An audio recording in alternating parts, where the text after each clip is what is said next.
देश के business sector में और स्टॉक मार्केट में क्या क्या हुआ, आइए देखते हैं फटाफट अंदाज में। ग्रीन एनर्जी को लेकर सरकार का बड़ा प्लान है। भारत ने 2027 तक एनर्जी इंडिपेंडेंट और 2070 तक नेट जीरो कार्बन का लक्ष्य रखा है। इस महत्वाकांक्षी लक्ष्य को पूरा करने के लिए रिन्यूएबल एनर्जी पर फोकस है। ग्रीन हाइड्रोजन मिशन इस दिशा में अहम कदम है। Reliance, JSW energy, Torrent power, Bharat petroleum समेत 14 कंपनियों ने ग्रीन हाइड्रोजन इंसेंटिव के लिए बोली लगाई है। रॉयटर्स की रिपोर्ट के मुताबिक Reliance, Adani group, Jindal India, Lawrence and turbo, BHEL समेत 20 कंपनियों ने इलेक्ट्रोलाइजर बनाने के लिए इंसेंटिव के लिए आवेदन किया है। ग्रीन हाइड्रोजन प्लान के तहत 2 कैटेगरी में इंसेंटिव की योजना है। दोनों कैटेगरी में बोली का आवेदन शुक्रवार यानी कि 15 दिसंबर को खुला है। शेयर बाजार में तूफानी तेजी है। लगातार दूसरे हफ्ते शेयर बाजार ने नया कीर्तिमान बनाया। इस हफ्ते निफ्टी में 2.3% की तेजी रही और ये 21,456 पर बंद हुआ। सेंसेक्स 71,483 अंकों पर बंद हुआ। मिड कैप इंडेक्स में 2.3% और स्मॉल कैप इंडेक्स में 2.4% की तेजी रही। इस हफ्ते निवेशकों की दौलत में 8.65 लाख करोड़ रुपए का उछाल आया। BSE का total market cap 357.87 lakh crore रुपए पर पहुंच गया है। विदेशी निवेशकों की वापसी हो चुकी है। इस हफ्ते FII ने 16,287 करोड़ रुपए की खरीदारी की।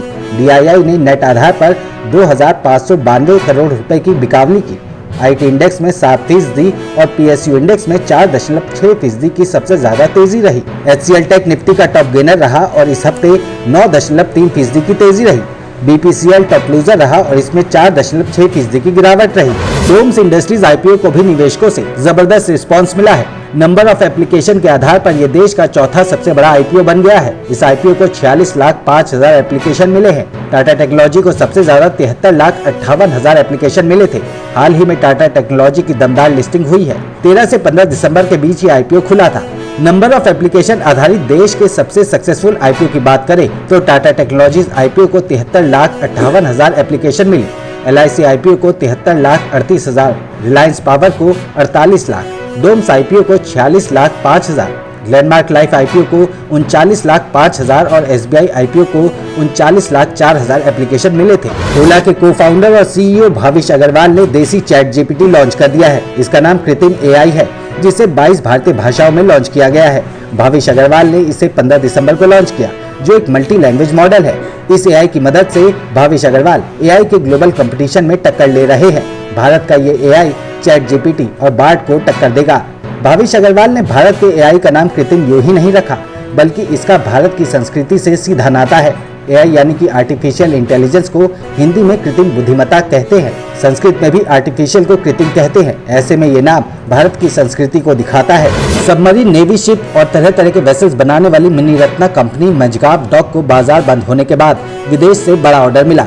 शेयर बाजार को भेजी सूचना में कंपनी ने कहा कि उसे यूरोपियन क्लाइंट से $42 मिलियन का बड़ा ऑर्डर मिला है। ये एक मल्टी बैगर PSU स्टॉक है, जिसने 3 साल में निवेशकों को 1000% का रिटर्न दिया है।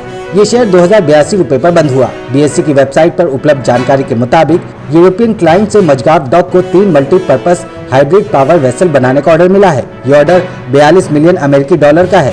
इंडियन करेंसी में इसकी वैल्यू 325 करोड़ रुपए से ज्यादा होती है। कंपनी को वेसल्स को डिजाइन, बिल्ड और डिलीवरी करनी है। पहले वेसल्स की डिलीवरी 27 महीने के अंदर होगी। उसके बाद हर 2 महीने में बाकी वेसल्स की डिलीवरी होगी। तो ये थी बिजनेस और स्टॉक मार्केट से जुड़ी हुई खबरें। इसी तरह से खबरों को जानने के लिए सब्सक्राइब करें भारत लोग को।